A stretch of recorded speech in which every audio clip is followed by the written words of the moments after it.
모세는 서슬퍼런 그런 시대에 태어났죠.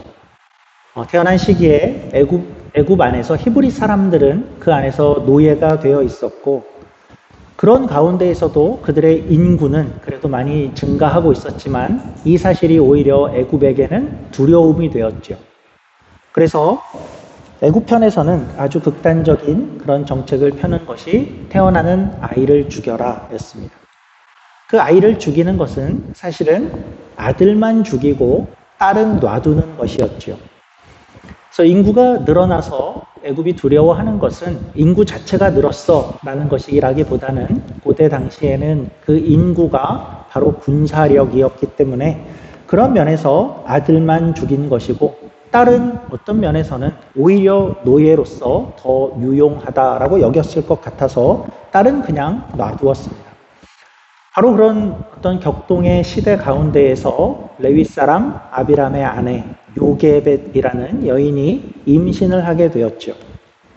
애가 생긴 것을 알고 난 후에 그 부부의 가장 큰 기도 제목은 뭐였을까요? 아기가 곧 나오게 될 텐데 그 가족의 가장 큰 기도 제목은 이 아기가 딸이길 바랬겠죠. 이 부부의 자녀들 중에는 이미 딸이 있었고, 그리고 아들이 이미 있었죠. 딸은 미리암이라는 누나가 있었고, 그리고 3살 형인 아론이 이미 있었습니다. 말하자면 그 가정에 대를 이을 아들은 이미 있는 것이고, 이제 태어날 아기가 바로 죽음을 겪는 것은 보고 싶지 않아서 그들의 가장 큰 기도 제목은 이 아이가 딸이었으면이었을 것입니다. 그런데 아들이 태어나고 말았죠. 와, 아들이네 하고 보았는데, 그러니까 이 아들이 태어났다는 이 소식이 이만큼 좌절스럽고 또 낙심이 될 만한 그런 일이 또 역사에 있었을까요? 이 아들을 어떻게 할까 할 때 어머니는 역시 어머니였지요. 그냥 아들을 포기할 수 없어서 무려 3달을 숨겼다라고 합니다. 그러니까 사실 이것은 굉장히 무리하고 무모한 계획이기도 했지요. 조금 큰 성장한 아들을 그렇게 숨기는 것은 가능할지 몰라도 언제 울지 모르고 언제 소리를 낼지 모르는 그 아기를 3달이나 숨기기로 한 것은 큰 모험이었습니다.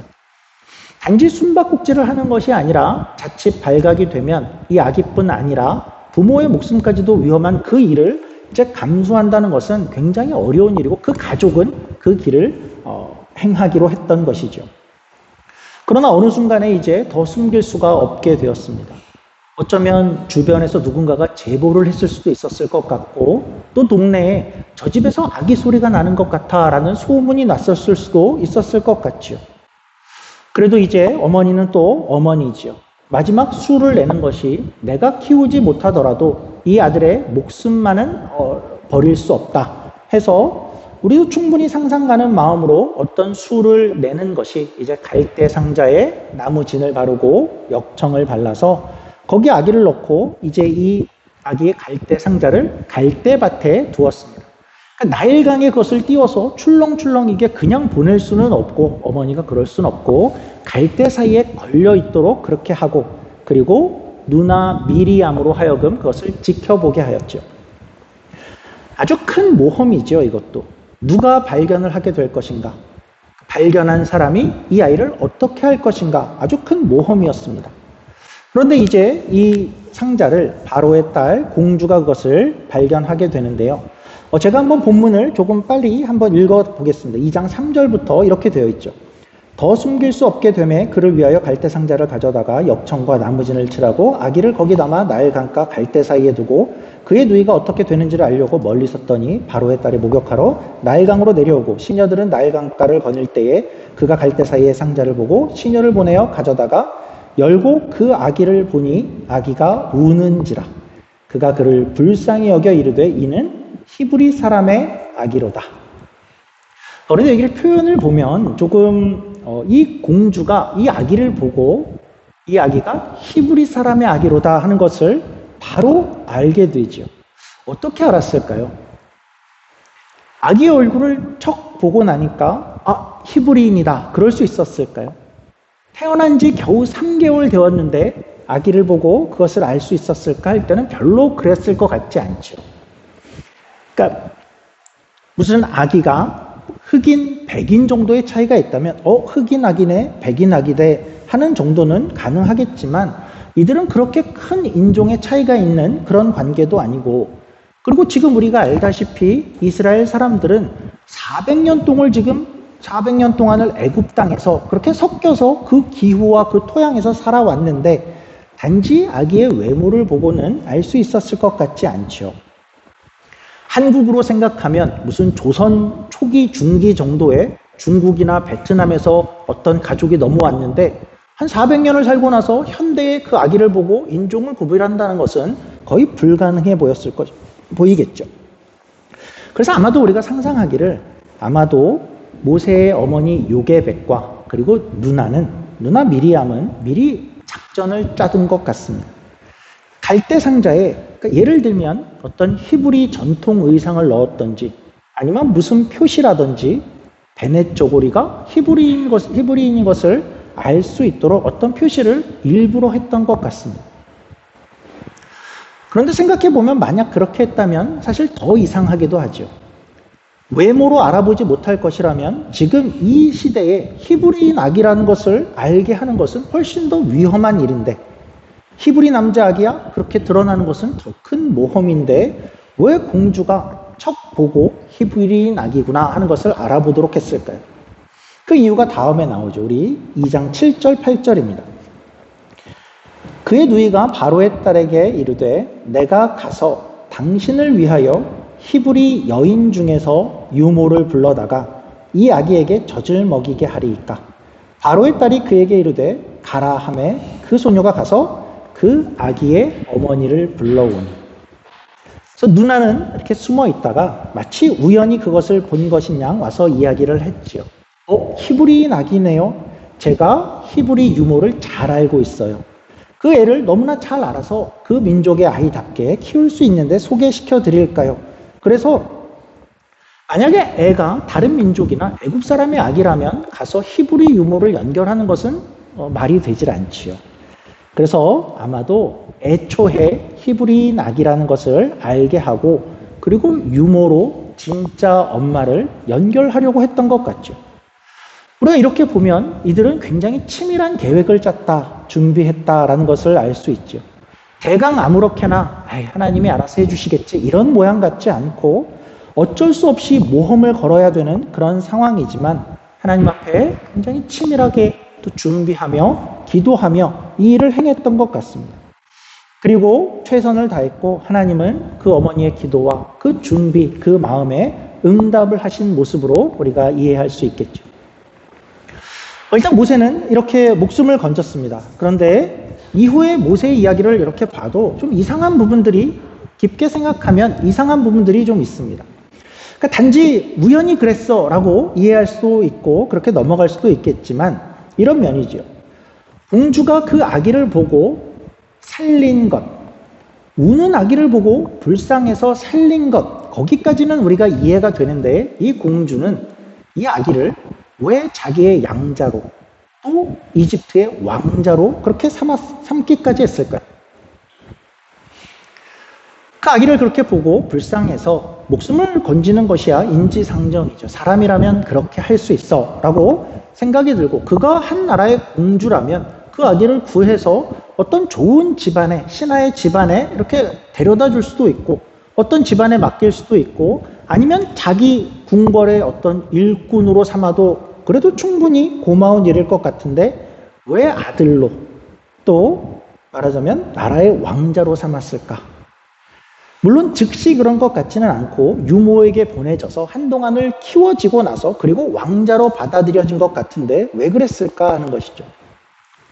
이것에 대해서 학자들이 이야기하기를 재미있는 역사적인 배경과 연관이 있다라고 이해를 합니다. 이 공주는 애굽의 하트셉투스라는 그런 공주였을 것이라고 우리가 시기상 그렇게 생각을 하고 그런데 그 공주에게는 아들이 없고 딸만 있었다라고 합니다. 그 공주 입장에서는 아들이 없는데 딸만 하나 있는데 아들 후보가 생긴 것이죠. 그렇게 생각하면 충분히 그 상황에서 양자를 삼을 만한 이유가 되겠죠. 만약에 공주가 한 12명의 왕자가 있었다면 왕자를 삼았을 것 같지도 않고 그리고 또한 모세가 어떤 대우를 받았는가 할 때에 이런 대우를 받지는 못했을 것 같습니다. 우리 사도행전 7장 말씀인데요. 우리 화면으로 한번 보죠. 사도행전 7장 21절 22절입니다. 버려진 후에 바로의 딸이 그를 데려다가 자기 아들로 기름해 모세가 애굽 사람의 모든 지혜를 배워 그의 말과 하는 일들이 능하더라. 모세는 굉장히 그 왕궁에서도 많은 기대를 받고 배움의 기회를 받은 것처럼 그렇게 보이죠. 이 사건을 여기까지 우리가 이렇게 보면 이런 생각이 들지요. 아주 때마침, right 타이밍의 만남, 그것이 참 큰 복이다 하는 것을 실감하게 됩니다. 우리의 인생에는 여러분들도 그렇겠지만 많은 만남들이 있을 텐데 생각해보면 만남에는 크게 두 종류가 있을 것 같습니다. 어떤 만남은 그 만남으로 인해서 결국 서로를 해하고 서로를 깎아먹고 또 서로를 죽이는 그런 만남이 있죠. 아주 불행한 만남이고 차라리 만나지 않았으면 좋았을 그런 만남이 있습니다. 그리고 반대는 어떤 만남은 서로를 살리는 그런 만남도 있죠. 아기 모세가 그때에 애굽 군사를 만났으면 그것은 죽음을 죽이는 그런 만남일 것입니다. 그러나 거기서 공주를 만난 만남은 사람을 살리는 만남이라고 할 수 있겠죠. 저와 여러분의 인생은 혼자 살아가기에는 때로는 많이 벅찬 인생일 텐데 이런 좋은 만남이 많이 있기를 간절히 축원합니다. 과거를 돌아보면 여러분 만남 가운데에도 기억하고 싶지 않은 그런 만남들이 있었을 수 있을 것입니다. 괴로웠고 내 살을 갉아먹는 것 같았고 그 만남이 없었으면 하는 그런 만남들이 여러분에게도 있었을 텐데 또 돌아보면 반대의 만남도 있었을 것입니다. 여러분을 살리고 도움이 되고 의지가 되고 기쁨이 되는 그런 만남들이 여러분의 인생에 있었을 터인데 앞으로 인생에 그런 만남들이 더 있기를 간절히 소원합니다. 여러분의 자녀들이 학교에 가서 그런 만남들을 가지면 좋겠고 또 성장해서 떨어진 자녀들이 그런 귀한 만남, 좋은 만남들이 가득함을 경험하면 좋겠고 또 우리 성도님들도 직장에 가서나 또 어디에 가서든지 이런 우리를 살리는 좋은 만남들이 넘쳐나기를 우리가 같이 기도하는 것이죠. 또 특별히 이 교회 안에서 만나는 만남, 그 만남은 서로를 살리는 만남이어야겠죠. 어떤 만남이 이곳에서 만났는데 너무 피곤해, 만나고 싶지 않아, 괴로운 만남이 있으면 정말 안 되겠지요. 또한 이 과정 중에서 더욱더 중요한 것은 이런 것일 것입니다. 누군가가 나에게 그렇게 도움이 되는 만남만 기다리기 이전에 우리가 그런 만남의 사람이 되는 것이 더 중요하겠지요. 어떤 사람에게 있어서 저 사람은 나를 만나서 참 좋을 거야 라는 그런 마음이 들 정도의 그런 좋은 사람이 되는 것이고 그런 만남이 우리 교회 안에 많기를 축원합니다. 자, 우리 모세는 이렇게 좋은 만남, 살리는 만남을 통해서 건짐을 받았고 그리고 거기에 공주를 만났고 거기에 엄마를 유모로 만나게 되었고 함께 살게 되었고 그리고 모세는 왕자로 살게 되었습니다. 그런데 인생이라는 것이 참 만만치 않은데 모세의 인생도 그랬습니다. 세월이 지나가면서 그 애굽의 역사 속에서 보면 이제 세월이 지나가면서 공주의 하트세푸스라는 공주의 남편이 애굽의 왕이 되었는데 일찍 그 왕이 죽게 됩니다. 그리고 나서 그 왕의 후대의 왕위를 누구에게 물려주냐 하면 어떤 다른 여인의 아들, 아주 어린 아이가 투트모스 3세라고 하는 그 아기가 왕위를 이어받게 됩니다. 그는 모세보다도 훨씬 어린 왕이었고 그래서 그 왕이 직접 나라를 통치할 수 없어서 모세의 그 공주가 애굽을 수십 년간을 섭정을 했습니다. 섭정은 왕이 아직 어려서 직접 통치할 수 없을 때 부모나 친척이 대신 나라를 다스리는 것을 이야기하는 것이죠. 그렇다면 이런 상황을 우리가 이해한다면 모세와 그 당시의 왕위를 가진 어린 왕과의 관계는 어땠을까요? 그들이 쭉 커오면서 둘의 관계는 혹시 어땠을까요? 이 새로운 나중에 바로 왕이 되어질 이에게 모세라는 존재는 결코 달가운 존재가 아니었겠죠. 그러니까 이 관계가 이런 관계 속에서 모세가 커왔고 그런 관계가 있다라는 것을 우리가 염두하게 될 때에 다음에 일어나는 사건을 우리가 조금 더 이해할 수 있게 됩니다. 저는 이 관계 없이는 사실 다음에 일어나는 사건 중에서 이해가 되지 않는 부분이 늘 있었는데요. 이런 일입니다. 어떤 일이 우선 일어났냐 하면 모세가 약 40세 정도 되던 즈음에 애굽 사람과 히브리 사람이 싸우는 것을 보고 모세가 히브리 사람이 당하는 것에 분을 내서 애굽 사람을 쳐 죽이게 되죠. 그리고 또 다음 날, 이튿날 나가서 보니까 히브리인 둘이 싸우고 있는 것을 보고 모세가 거기에는 어이가 없었죠. 아니, 형제들끼리 싸우면 어쩌자는 거냐? 나는 형제를 위해서 사람을 죽이기까지 했는데 형제들끼리 싸우는 것, 같은 편끼리 이런 것이 모세의 입장에서는 너무나도 어이가 없어서 그들을 나무랐죠. 그런데 그들이 하는 말이 뭐였죠? 왜?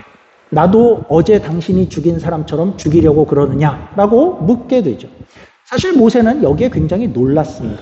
모세 편에서는 내가 어제 한 일을 누구도 알지 못했을 것이다 라고 생각했던 것 같이 보이고 그 일은 비밀에 붙여질 것이다 라고 생각을 했는데 그게 아님이 드러났고 그 모세는 이제 이 이야기를 듣고 어떻게 하죠?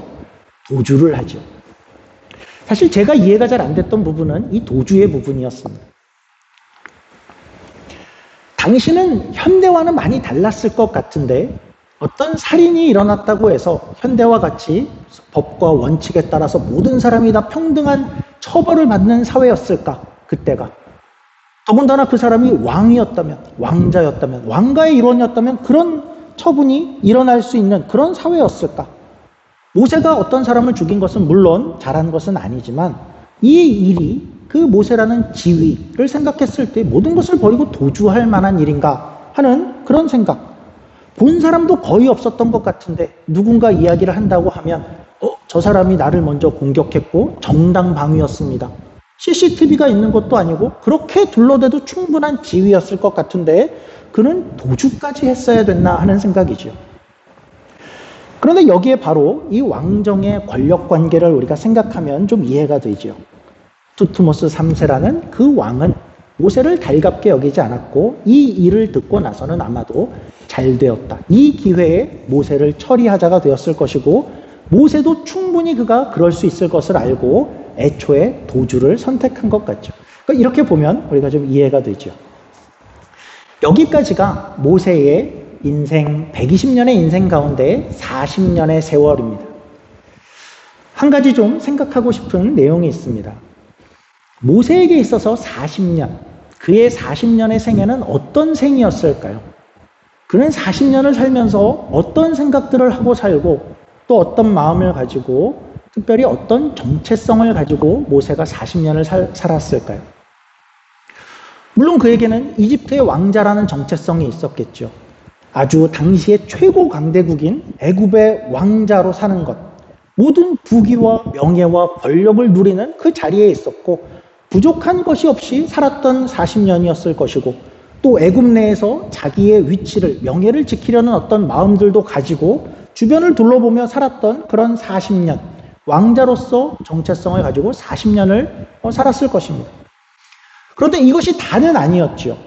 우리가 사도행전을 보면 이런 얘기가 있죠. 히브리인들을 위해서 모세가 나섰을 때의 모세의 마음을 그 형제 이스라엘 자손을 돌볼 생각이 나더니 라고 합니다. 그러니까 모세는 또 어떤 마음이 한편에 있었냐 하면 히브리 사람의 편을 들고 싶어 하는 그런 정도의 마음, 히브리인의 정체성을 또한 함께 가지고 있었다라는 것을 우리가 발견하게 되죠. 그러니까 모세의 40년의 세월은 한편으로는 이집트의 왕자였고 그리고 또 한편으로는 나는 하나님이 선택한 백성 히브리인의 한 사람이야. 그 두 정체성을 가지고 40년을 살았다라는 것이죠. 우리식으로 다르게 표현하자면 두 개의 세계를 한 번에 산 것이죠. 두 개의 정체성을 가지고 때로는 정체성의 혼란을 겪으면서도 나는 누구지? 나는 어떻게 행동하는 것이 맞는 것이지? 나는 어떻게 행동할까? 누구 편을 들까? 왕자인가? 아니면 히브리인인가? 아마도 그런 세월이었을 것입니다. 우리는 그가 왕자로서의 정체성을 어떻게 가지게 되었을까는 쉽게 알 수 있죠. 왕궁에서 살았으니까 그 자리에서 그런 정체성을 갖게 되었을 것이고 그렇다면 그에게 있어서 히브리인의 정체성은 어디서 왔을까 할 때에 어떻게 그 정체성이 들어왔고 그리고 40년이 지나고 난 후에도 그것이 확고하게 그 안에 어떤 자리를 잡을 수 있었을까? 아기 때부터 왕궁에 들어와서 살았는데 어떻게 모세는 그런 마음이 있었을까 할 때에 그것은 우리가 발견할 수 있는 이유는 분명히 엄마 요게벳 때문이었다라고 할 수 있겠죠. 엄마 요게벳은 유모가 되어서 아마도 모세가 한 3살이나 많아야 5살 정도 될 때까지 모세를 키웠을 것이다 라고 상상이 됩니다. 그러나 그리고 나서 모세를 떠나보낸 이후에도 아마도 요게벳은 모세와 계속해서 연결이 되었던 것으로 우리가 합리적으로 생각을 할 수 있겠죠. 아마도 모세는 어머니를 통해서 늘 하나님에 대해서 아브라함의 하나님, 이삭의 하나님, 야곱의 하나님, 요셉의 하나님에 대해서 그 이야기를 듣고 자랐을 것입니다. 하나님이 이스라엘을 그렇게 선택하시고 그렇게 한 백성으로 묶어주셨어. 우리는 선택받은 민족이야 라는 것을 듣고 자랐겠죠. 모세에게 있어서 요게벳이 없었다면 그에게는 아마도 하나님에 대해 아는 것이나 히브리인으로서의 정체성이나 어떤 신앙 이런 것은 아마도 우리가 기대하기 어려웠겠죠. 모세의 40년을 다시 한번 이렇게 생각을 해보면 그의 삶은 두 가지 생각이 늘 충돌했을 것 같죠. 나는 이집트의 왕자인가? 아니면 어머니에게 들었던 그 히브리인으로서 나는 살아가야 되는 것인가? 이런 마음이죠. 모세의 삶을 막연히 상상하고 또 묵상해 보다가 이런 삶과 비슷한 삶을 사는 사람들이 있다 하는 생각을 하게 되었는데요. 바로 우리와 같은 이민자들이 한편 그렇죠. 또 우리의 자녀들이 또 자라게 되면 이런 상황과 비슷하지 않을까 생각이 되었습니다. 이들은 캐나다의 사람인가? 또 한국 사람인가? 어쩌면 우리의 자녀들은 우리가 잘 이해하지 못하는 그런 어떤 많은 갈등들과 마음들을 마음속에 충돌되는 그런 시간들을 아마도 지금도 겪고 또 겪게 될 것 같습니다. 또 한편으로는 더 큰 두 개의 정체성, 두 개의 세계에 사는 것이 우리 크리스찬의 운명이기도 한데요. 이런 면이죠. 우리는 한편으로는 세상 속에 살고 있죠. 세상 속에서 세속 사회에서 이곳에 몸을 담그고 세속의 이야기를 듣고 그 이야기 가운데 살고 있습니다. 그리고 또 한편에서는 신앙의 이야기들이 이루어지는 그 세상을 또 함께 살고 있죠. 우리도 마찬가지로 어떤 두 세계를 동시에 살고 있는 것과 같은 것입니다. 우리는 세상을 떠날 수는 없죠. 예수님께서 그렇게 마지막 기도 때 말씀하셨죠. 우리를 세상에 보낸다. 세상에 살게 하셨죠. 그러면서 이야기하시는 것은 너희는 세상에 사는데 그러나 세상에 속하지는 말아야 한다라는 약간은 애매한 그러나 무슨 말인지 알아들을 수 있는 그런 말씀을 하셨고 그래서 진지한 성도들이라면 우리는 이 세상에서 늘 이런 생각을 하게 되었죠. 내가 세상과 점점 더 같아지려는 모습을 보면서 이건 아닌 것 같은데 나는 신자고 성도인 정체성이 있는데 이 세상 속에서 나는 어떻게 살아야 하는가 그런 마음들과 그런 충돌들이 늘 우리 가운데 존재하게 되죠. 우리의 자녀들도 그것을 겪게 되어 있고 그것을 배워가는 과정 가운데 있죠. 교회에서는 사랑과 배려와 양보와 용서 이런 것을 가리키고 한편 사회에서는 더 많이 가지는 것이나 승리하는 것이나 경쟁하는 것에 대해서 배우게 되고 또 한편 교회에서는 신을 사랑하는 것에 대해서 배우게 되고 세상에 가서는 무신론과 유물론과 그런 것은 없어 라는 것을 배우게 되고 우리는 교회 안에서는 창조의 이야기를 배우고 기적의 이야기를 배우지만 또 세상에서는 그런 건 없어 하는 것을 배우는 가운데를 살게 되죠. 우리 아이들은 이 두 세계의 이야기들을 한편에서 이쪽에서 듣고 또 때로는 저쪽에서 듣는 그 가운데 그 중간을 살아야 한다는 면에서 어쩌면 모세가 살았던 그 40년의 세월과 비슷한 그런 생을 살고 있는 것이죠. 그렇다면 모세는 이렇게 40년을 살아서 크게 되었는데 40살이 되었을 때 그의 나타난 행동이 그의 지난 40년의 세월이 어떠했는가 하는 것을 드러내게 되는데요. 모세의 40살에 히브리 동족의 생각이 나서 그가 어떤 일을 저질렀다 하는 것이 오늘 본문이었죠. 물론 그가 한 일이 마냥 잘한 것은 아닙니다. 사람을 죽인 것, 어떤 즉흥적인 결단이었어 보이기도 하고 그것은 잘했다는 것은 아니지만 그러나 한편 생각해 보았을 때 모세는 분명히 나는 이집트의 왕자로서 이 부귀와 영화와 내가 누릴 수 있는 평안함과 안전함을 계속해서 누리겠어. 그것은 아니다 하는 것을 우리가 볼 수 있게 되죠. 성경이 모세의 이야기를 이렇게 표현을 합니다. 우리 화면으로 히브리서 11장 24절 말씀입니다. 신약 성경이 모세의 행동을 이렇게 평가하죠. 믿음으로 모세는 장성하여 바로의 공주의 아들이라 칭함받기를 거절하고 도리어 하나님의 백성과 함께 고난받기를 잠시 죄악의 낙을 누리는 것보다 더 좋아하고 그리스도를 위하여 받는 수모를 애굽의 모든 보화보다 더 큰 재물로 여겼으니 이는 상 주심을 바라봄이라. 과연 우리 같으면 우리는 모세와 같을 수 있을까? 우리도 세속사회와 그리고 신앙의 세계를 어떤 면에서 동시에 살아가는 것 같은데 우리는 어떤 순간에 이런 고백을 할 수 있을까? 이런 삶의 모습을 우리는 보일 수 있을까? 또 만약에 우리가 저 옛날 애굽에 살았다면 우리는 어땠을까? 내가 그 애굽의 어떤 노예 중에 한 사람이었다면 여느 노예처럼 오늘도 바빠. 무슨 신앙의 이야기를 이야기하려고 해. 오늘 일을 안 하면 내가 얼마나 많은 손해를 보는데 내가 가질 것, 내가 얻을 것, 내가 챙길 것을 찾아가야 돼. 무슨 생각을 하거나 신앙의 이야기를 할 시간은 없어. 혹시 그러지 않았을까? 우리의 삶의 모습이 이 세상과 신앙의 이야기를 함께 살아갈 때에 어떤 모습이 되어지는가 하는 것이 더욱더 중요한 것은 우리의 모습을 우리의 자녀가 보고 있기 때문에 그렇죠. 우리의 자녀들은 분명히 우리보다도 훨씬 더 모세와 같은 그런 비슷한 상황 가운데를 살게 될 것입니다. 지금도 그렇고 더 세속적이고 더 풍요롭고 더 잘 먹고 더 누리고 그래서 세상을 잘 살아도 행복을 보장할 것 같은 그런 시대를 살아가게 되겠죠. 어떤 신앙의 이야기들은 단지 한 사람의 선택일 뿐이야. 그냥 취향일 뿐이지 어떤 진리의 문제가 될 수는 없어. 라는 이야기를 듣고 자라게 될 것이고 그 아이들이 살아가는 세계는 더욱더 많은 유혹과 더욱더 우리의 이야기가 작아질 수밖에 없는 그런 세상을 살아가게 되겠죠. 모세를 만약에 그 당시에 애굽의 왕궁에 그냥 두었다면 어떻게 되었을까요? 그곳은 그래도 안전하잖아. 명예가 있잖아. 누릴 걸 누릴 수 있잖아. 그냥 놔두면서 그래도 그 안에서 모세가 신앙을 발견하면 좋겠어.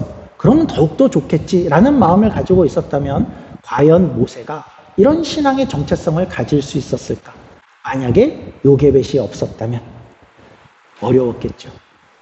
말씀을 마치면서 우리가 요게벳과 같으면 좋겠다라는 생각을 하게 됩니다. 요게벳은 400년의 노예 생활을 지난 그 시간 후에도 신앙을 가진 사람으로 남아있었죠.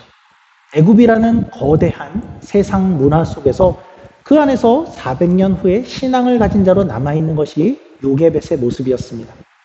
그리고 요게벳은 자녀를 이 세상 속에서 특별히 더욱더 유혹이 많은 왕가에 있는 자기의 아들을 신앙으로 키워낸 그런 어머니였죠. 우리가 그런 요게벳이면 좋겠습니다. 바라기는 세상 속을 우리도 그런 신앙을 잃지 않는 그러한 요게벳처럼 살아가고 또한 우리의 자녀들이 이 화려한 세상 속에서도 신앙을 잃지 않고 지켜가는 그러한 자녀로 키우는 그리고 그러한 자녀가 되는 복을 누리는 저와 여러분이 되기를 여러분의 가정이 되기를 주님의 이름으로 축원합니다. 기도하겠습니다. 하나님 아버지 감사합니다. 모세의 생을 돌아볼 때에 그가 얼마나 마음의 갈등과 또 심리적인 충돌을 가지고 살았을까 하는 생각을 하게 됩니다. 애굽의 왕자였고 많은 것을 누렸기에 그냥 여기서 안주하면 내 삶은 행복한 것이 아닐까 하는 그런 유혹이 얼마나 컸겠습니까? 그러나 그는 어머니로부터 들은 신앙의 이야기들을 포기할 수 없고 그 정체성이 남아있어서 결국은 히브리서가 이야기하였듯이 잠시의 행복보다 그러나 고난을 함께 감당하는 편을 선택하였다라는 그러한 결단을 내린 모습을 바라보게 됩니다. 하나님 우리가 조금이라도 어떤 때라도 이 세상 속에서 신앙의 정체성을 드러내고 그러한 결단을 드러낼 수 있는 그런 멋있는 신앙인이 되어지기 원하고, 우리의 모습을 통해서 우리의 자녀들이 동일한 신앙의 기쁨과 그러한 자기 확인을 가지고 자라갈 수 있도록 하나님 우리 지켜주시옵소서. 감사하며 예수님 이름으로 기도드립니다. 아멘.